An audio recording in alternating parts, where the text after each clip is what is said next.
after reading the comments on Twitter and just like looking at different reviews of Wonder Woman and what people thought, I was actually reminded of a few things that I didn't necessarily like. Now, before we get into those things, I do have to say, I would rate this movie a 7 / like maybe a 7.5 out of 10. It is enjoyable. I don't regret spending time watching it.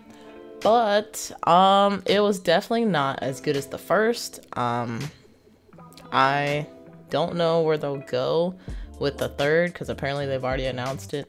So I guess Patty Jenkins is going to be getting a trilogy on that front. But yeah, I don't know. So now that y'all know what I think about the movie, I'm gonna be diving into a whole lot of spoilers. I didn't have a list the first time I recorded this video, so now I got myself a fat list here.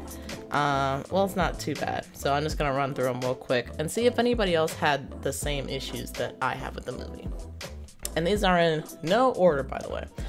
So just starting off, you know, we knew this was going to be a pandemic movie experience. So for a lot of people, at least according to Twitter, they feel like the movie would have been better given if they were sitting in a theater, so they could have all the sound and like the I guess emotions of like going to go see a superhero film, because that's actually something that that's a part of the experience, at least to me, is going into a theater and watching a superhero movie. There's going to be at least a couple fans that are actually like super hyped to see it, and you can definitely feel that in the room.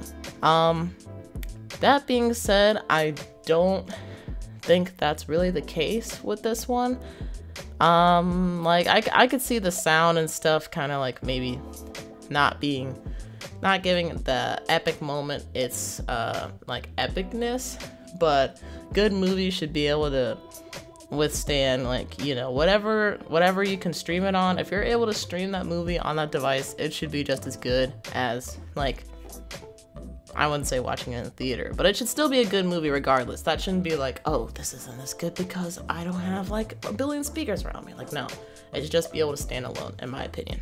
So I actually watched the movie twice because I was like not really able to get a like solid opinion as to what I thought about the movie until like further reviewing it and then like seeing what other people thought about it.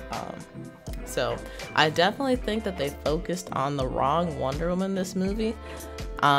Just like there was a lot of more civilian Wonder Woman and just like her doing like somewhat normal things versus where in the first movie she was like all Wonder Woman all the time. She didn't know what being a civilian was. And there's definitely like different tones there, which I will touch, but I think they focused on the wrong side of Wonder Woman, because it was like the fight scenes, there weren't like so many fight scenes where I feel like it could have carried the movie. So there's definitely a lot of like civilian like things that, although they do help, like, well, in my opinion, they didn't really help build her character at all, but they do add like a little fluff or something, I guess. But I just overall didn't enjoy this Wonder Woman's movie per se. And then the tone of it, so the first one is more like a gritty war movie, and this one is kind of like a cheesy 80s movie. And me, being the cornball that I am very particular about like cheesy media. Like I have a taste for it, and this Wonder Woman 1984 did not get that for me. Like I don't know, like it wasn't cringe, but it was just like okay, that decision was made there. Sometimes, like, I'm not saying that's the way the whole movie was, but it was definitely trying to dive more into that like 80s, like cheesy 80s movie, since it is set in 1984. So I don't know, I wasn't feeling that part, not going to lie. And then a good example of this is like right at the beginning of the movie, where, you know, you can only make a first impression once. There is this robbery that's going on, and the dude is like fumbling with this bag full of artifacts and things that he's supposed to be like trying to get out of the mall with, and he ends up dropping his gun on the floor. This woman walking by sees the gun, she goes, "Gun!" like, oh, like, even, I don't know, like, I don't know how I would react to that situation, but that's still, like, goofy as hell. Like, that is not the way that I would want to set the mood for Wonder Woman, in my opinion. And some people were saying that, like, when Marvel does goofy, it's great, but when DC does goofy, it's bad. I'm like, I don't know. Like, I can't think of any examples where it was like the whole tone was just goofy. Except for maybe someone like the newer Spider-Man, but even then, they got, like, the action to back it up and, like, other characters that are really enjoyable. So, in my opinion, I don't know. Oh, and then the next thing, which is kind of a hot take, I thought Pedro Pascal gave a good performance, but that does not mean I really enjoyed it. I don't really know him from anything else, really, besides Mando. So every time I see him, I think Mando, and I think like of that seriousness and the way that he's like, I really enjoy Mando's character.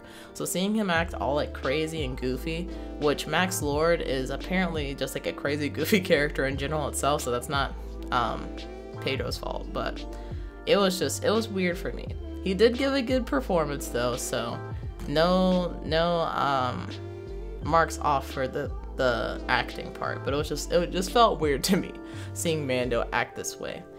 And then I think the biggest plus, which I can't even really say is like something I really enjoyed, but I thought it was cool. They actually had the OG Wonder Woman in the movie, so that was just like a cool little Easter egg. It's like a mid-credit scene that you like get the full reveal, but you can see her eyes and stuff in the movie. And for people who are like diehard fans of Wonder Woman, they're like, oh, I saw it, like I know who that is just by the eyes. Which she does have some nice eyes, so kudos to that. And so the next thing that I had, it wasn't really an issue, but I was just kind of thinking like why to myself, because Steve Trevor comes back in this movie. And at first I was thinking like, oh great, like he's just gonna kind of be there just to be there. And he kind of was, like he was still participating and helping Wonder Woman out with things, because she ends up losing her powers and stuff. So he kind of becomes not only like the dude watching her back, but also kind of like her moral compass guiding her to the right decision, with the Dreamstone and all that stuff.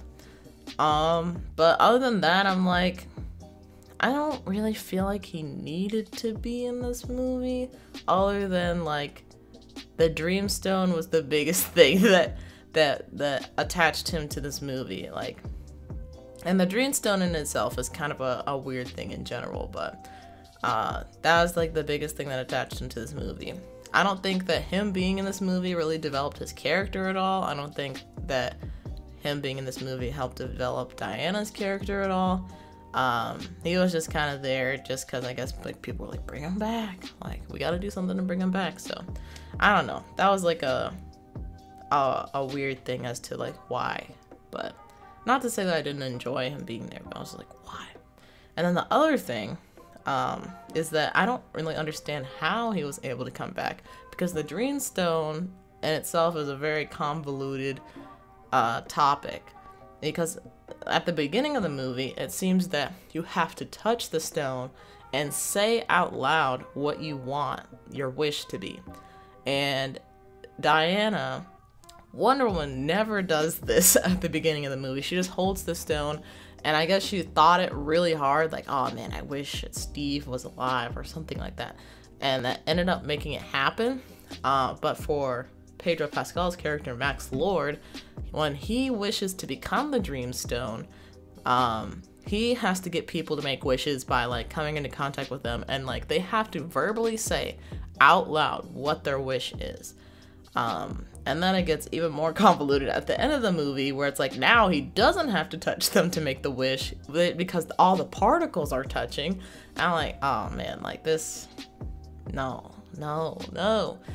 That was not the way to end the movie for me, in my opinion. But once again, it was still enjoyable, but like, I don't know, at least for me, who likes to think a lot about these different things, because I don't know, it's just entertaining for me to do. The more I thought about it, the more I was like, yeah, that just does not make any sense. Like, I don't know, it was very weird. But yeah, as I was saying before, I did not like the ending. There was just, it felt weird, and a lot of people were saying, once again going back to the whole like pandemic experience slash pandemic movie idea, that this movie was rushed, which I could definitely believe that with the way that some things played out. And some people were saying like the CGI looked bad, which I didn't really think that. I didn't see anything that was like noticeably weird except for Cheetah at the end, but she was going to be looking weird anyway, so like I thought everything looked fine in my opinion. But yeah, things just did not feel like they wrapped up very well. And with Barbara Minerva's character, aka Cheetah, it made it like very obvious at the beginning. If you're familiar with Wonder Woman's lore, it made it very obvious that she was going to be turning into Cheetah at some point. Which, I don't know, it's not necessarily a bad thing, but for people who are really in the know and enjoy these movies, as they were like saying that they were trying to target like people who really enjoy the comics and things like that, making something that predictable, I feel like, I don't know, if there was like a better movie, then it would have worked, but for me it did not. But Cheetah's character was kind of weird, and Wonder Woman was a little weird at moments too, because Cheetah starts out as this like really nice, shy person, and eventually turns into this like really crazy, like mean, just like weird kind of character. And it was interesting because she wished basically to be like Diana, to be like strong and sexy and smart and all this other stuff. And it's funny because she kind of did turn into her a little bit, because at the beginning of Wonder Woman she was kind of like, so dudes were approaching her essentially as like a beautiful woman in a media. It's like dudes gotta approach her, I guess. I feel like that wouldn't really happen as much as it did in real life, but it's a movie, so whatever about that. So dudes were approaching her, and she is like, yeah, no thank you. She's like, okay, leave me alone. Like, oh, who are you again? And just being like kind of rude. Like, I don't know if it was like an unknowing kind of rude. I would assume not, since she's been like a civilian for a long time. But it was just, I was like, dang, she is like roasting these fools right now. So Cheetah did kind of turn into her a little bit at the end. And it was funny because Diana was talking about like her, the cores of her, like the standards, I guess, that she wanted to uphold, and like being nice and caring for people was one of them. And I'm like, well, you weren't caring to those dudes who would just like try to talk to you. Given that that would get annoying after a long time, but we didn't see like lines and lines of dudes talking to her. We could only assume. So that was just another thing, like a thing that I thought was a little hard. I felt a little bit bad for them. Only a little bit though.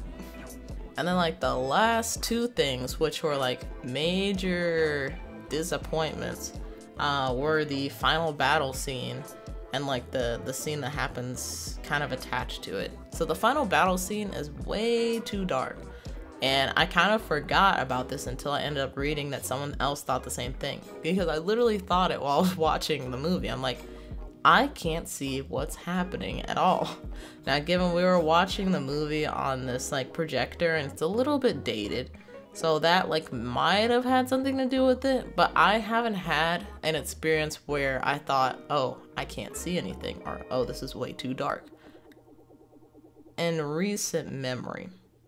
Like, this would be, if it's not one of the only movies, it's the only movie I've thought that about. Which is weird. I'm like, why? This is like what this movie has been building up to, so why make it so dark? We want to be able to see the action and the emotion on Wonder Woman and Cheetah's faces, and we were just like not getting that. Like, I could barely see their figures moving as it was.